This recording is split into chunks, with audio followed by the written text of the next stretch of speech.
Tuh, buat Pas untuk para warga pelaku. negara Cina. Enggak.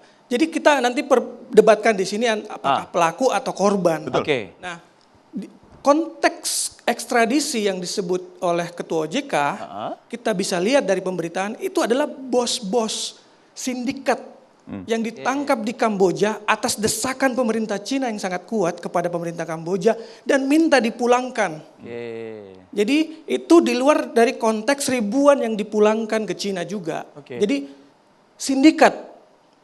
Kita harus bedakan, selain pelaku scammer ini ada juga sindikatnya, ada orang yang membiayai, jadi banyak spektrumnya sebenarnya.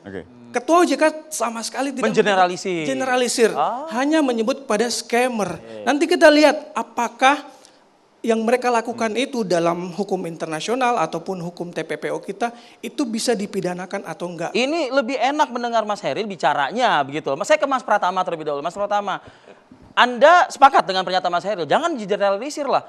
Kok orang niat mau memperbaiki taraf hidup, ya, ekonomi hidup, langsung dibilang pelaku? Ya gini, boleh Mas Heril ngomong seperti itu ya gitu. Tetapi juga kita jangan mengeneralisir itu adalah semua korban gitu. Kenapa kita nggak boleh mengeneralisir semua korban? Karena kalau menurut saya ada 3 macam nih orang yang ada di Kamboja. Yang pertama, memang dia ditipu untuk ke Kamboja. Pasportnya disita gitu, di sana disiksa, disuruh kerja tanpa dia tahu apa-apa. Nah, itu korban harus dilindungi tuh. Yang kedua, dia datang ke sana, pertama jadi korban, ya kan? Tapi begitu dia bekerja, kok enak nih ada bonusnya nih, gitu. Akhirnya apa? Dia jadi pekerja juga. Karena apa? Mengharapkan bonus, mengharapkan insentif. Itu yang kedua. Ini abu-abu nih. Yang ketiga, mereka sudah tahu bahwa kalau mereka ke sana itu pasti kerjanya di tempat scam. Gitu. Nah, ini yang harus dikejar. Dari yang Anda ketahui, 2.227 ini yang masuk yang 1, 2, 3 klasifikasinya. Nah gini, sebenarnya ada beberapa negara yang sudah melakukan ini. Ada Cina tadi dibilang, ada Filipina, ada Korea Selatan, gitu, ada Jepang dan lain-lain gitu. Rata-rata mereka 50-50 lah gitu. Yang menjadi korban dan menjadi pelaku gitu. Nah, pinter-pinternya pemerintah kita bagaimana bisa melakukan digital forensik, psikological forensik gitu untuk membuktikan siapa yang menjadi korban, siapa yang jadi pelaku. Kalau mereka korban harus kita lindungi. Kalau mereka pelaku, usut dong. Kan dia menipu. Loh, sekarang gini, emang dia di Kamboja, yang ditipu siapa? Emangnya orang Cina, yang ditipu orang Korea Selatan. Mana bisa dia bahasa Cina, bahasa Korea Selatan? Yang ditipu orang Indonesia, keluarga kita, sahabat kita, orang tua kita, tetangga kita dan lain-lain gitu. Orang-orang itu harus diusut. Kenapa? Karena ini hanya sebagian kecil nih, Mas Fadil nih. Saya bilang sebagian kecil apa? Ini hanya orang-orang sebagai pelaku, tapi yang bagian besarnya nih, sindikat agen yang menyalurkan kemudian jaringan mereka di Indonesia itu banyak. Mereka menjadi pintu masuk untuk menyingkap ini. Anda mau mengatakan mereka ini baru speak up sekarang karena disiksa setelah mungkin performa mereka di dalam pekerjaan atau bisnis scamming itu menurun. Artinya ketika belum menurun ya mereka ikut menikmati. Anda mau mengatakan seperti itu? Jadi gini, perusahaan scamming, industri scamming itu walaupun dia korban yang kemudian jadi pelaku atau bukan pelaku, semuanya digaji, Mas. Semuanya digaji. Termasuk korban ya? Termasuk korban. Kenapa mereka digaji? Itu untuk membuat persepsi bahwa loh mereka kerja kok. Berapa bayarannya yang Anda tahu? Kenapa? Berapa bayaran? Kalau yang biasa itu sekitar 15 juta kalau yang pelakunya ya gitu. Kalau gaji pokoknya itu sekitar 5 jutaan. Jadi ini speak up dan mereka minta dikembalikan ya karena mungkin ada gangguan dengan gaji yang mereka terima itu. Gini, tadi saya bilang, kalau mereka korban, sebenarnya tanpa itu pun dia pengen pulang sebenarnya. Karena dia nggak bisa ngapa-ngapain. Mas, di sana itu orang kalau kerja, kemudian dia nggak sesuai target, disiksa, kemudian tetap nggak bisa, dijual ke perusahaan lain. Di sana perusahaan banyak nih. Ini ada satu kompleksnya banyak, gitu. Ada sekitar puluhan hektar. Perusahaannya banyak, mereka yang nggak bisa dijual. Tanpa pegang paspor, ya kan? Nah, ini mereka kan nggak ngerti apa-apa nih. Ini harus dilindungi. Tapi ketika mereka menjadi pelaku beneran, mereka tahu skripnya, mereka nyaman tahu strukturnya gitu, mereka nyaman gitu.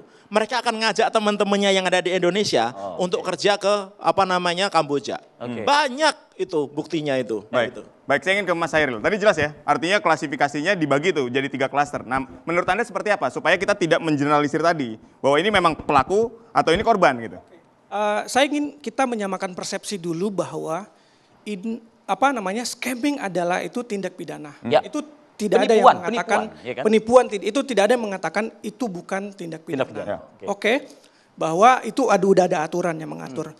Tapi untuk konteks Kamboja ini kita harus melihat scamming activities di sana itu bukanlah tindak pidana yang berdiri sendiri.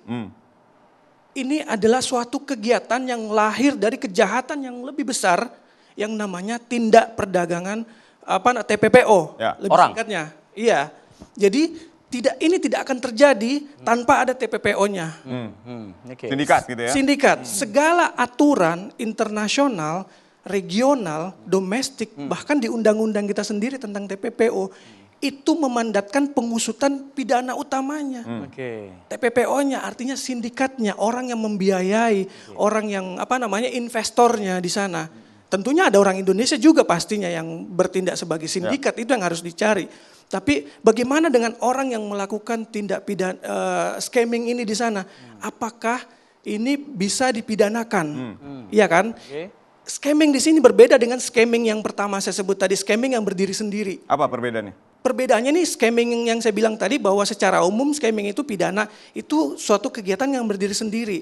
Tapi yang di Kamboja ini adalah hasil dari TPPO. Ya kan? Dan ini ada aturan khususnya. Oke, nah itu- ada undang-undang lex Tapi gini, spesialis yang itu belum mengatur menjawab itu. pertanyaan saya soal terkait dengan pelaku dan semuanya korban yang TPPO berbeda kan? salah. Kalau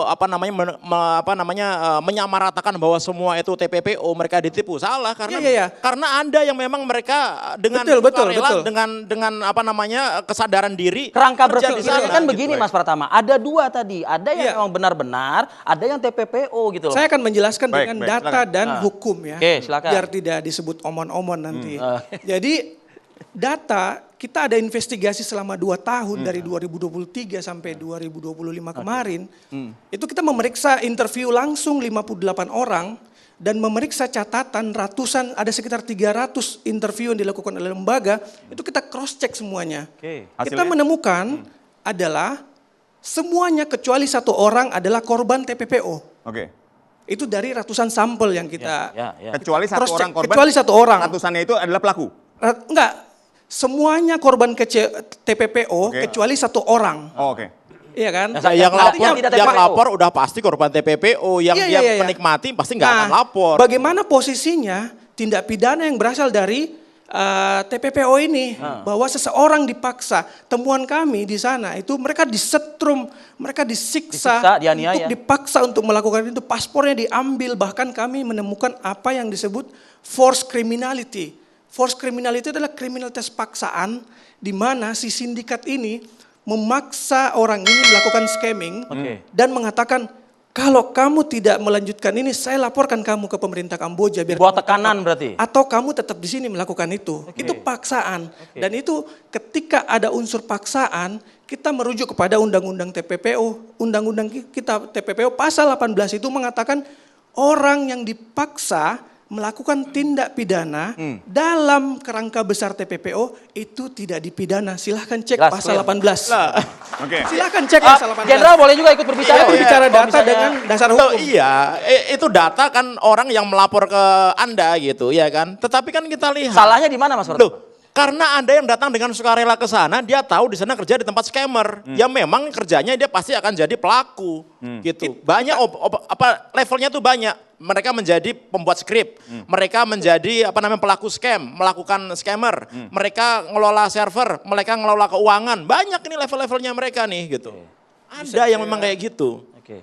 Satu orang yang saya bilang tadi tidak masuk sebagai korban TPPO itu adalah orang yang secara sadar berangkat ke sana. Tahu dia untuk melakukan apa? Tahu, dia tahu. Itu temuan kami. Kami tidak menegasikan bahwa ada orang yang berangkat Ya. secara sadar. Ada. Oke. Cuman memang temuan mayoritas kami adalah mereka korban TPPO ditipu untuk Dan berangkat itu sana mayoritas menurut dipaksa. Anda ya? Nah, bagaimana dengan posisi orang yang mengetahui Heeh. apakah dia pelaku atau korban? Di sini perdebatannya sebenarnya. Nah, Oke. ketika Ya kan? mendapat ekstradisi dari pemerintah Kamboja, berarti kan ditemukan tuh ada unsur pidana di situ. Bagaimana Anda menjelaskannya? Ekstradisi pidana. Saya tidak tahu Ekstradisi pidana ya? posisi untuk konteks Indonesia ini apakah kita ekstradisi atau tidak, itu perlu di double check lagi ke pemerintah. Statusnya mereka dipulangkan atau enggak. Kalau kita membaca undang-undang TPPO itu tugas dari pemerintah adalah memulangkan orang-orang WNI yang menjadi korban di luar negeri, korban TPPO. Oke. Tidak ada menyebut ekstradisi, ketika dia korban dia wajib dipulangkan oleh negara.